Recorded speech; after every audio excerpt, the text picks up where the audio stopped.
Hi everybody, it's Trent. We're talking today about my mono black deck, Gonti, Lord of Luxury. He's a 2/3 Death Toucher for 2 and 2 black. When he enters the battlefield, look at the top 4 cards of your target opponent's library, exile one of them face down, and put the rest on the bottom of their library in random order. For as long as that card remains exiled, you may look at it, you may cast it, and spend mana as though it was any type to cast it.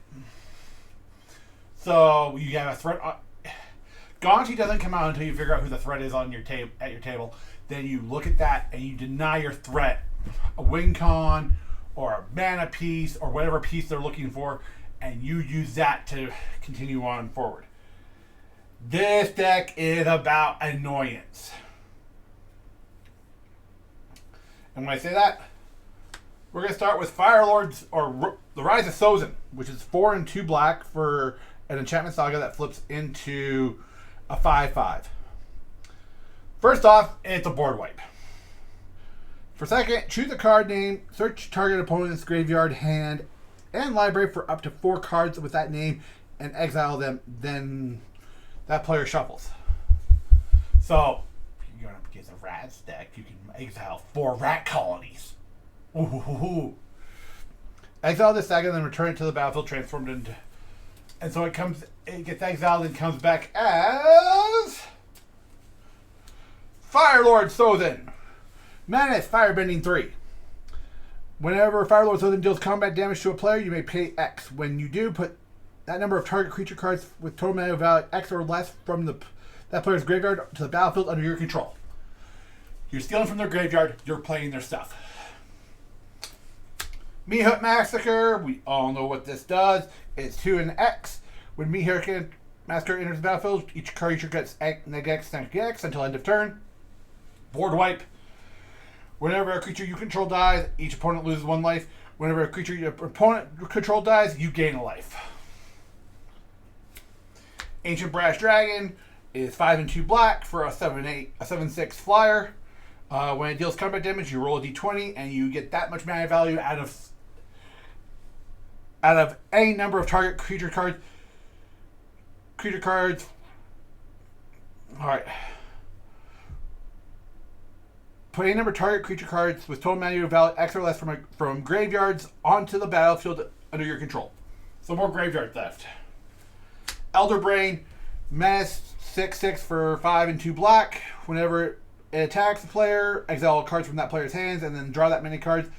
You may play lands and cast spells from among those cards as long as they remain exiled. It's Gonti ability, but on attack, and you're exiling their whole hand. So, someone's having a really good hand, you hit them with Elder Brain, you steal their hand, they have to draw a new hand. Because we're playing with Graveyard, I like Ebon Dress Dracolich. 5/2 for 4. Flash Flying, when it enters the battlefield tapped, you may cast Ebon Death Dracolich from the graveyard if a creature not named Ebon Death Dracolich died this turn. So if it's sitting in your graveyard and you had like another creature die, you can cast Ebon Death. Which, I'll be honest, having a 5/2 flyer to attack next turn would be good. Lord of the Void, 4 and 3 black for a flying 7/7. Deals combat damage to a player, exile those top 7 cards of that player's library, then put a creature card from among them onto the battlefield under your control. You're stealing from the top of their libraries now. I like Nightmares. This is a pet card for me. Nightmares is a pet card. 5 and a black for a flying star. Nightmare's power and toughness is equal to the number of swamps you control. I'm in mono black, baby! He only gets more powerful. Pontiff of Blight.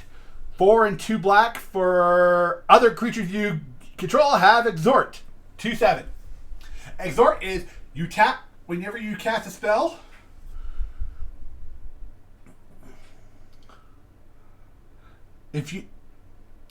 Whenever you cast a spell, you may pay white or black. If you do, each opponent loses 1 life and you gain that much life. So, stuff that's not doing much can be exhorting. And that's what we do with Gonti. So you guys have a great day, and I'll catch you in the next video.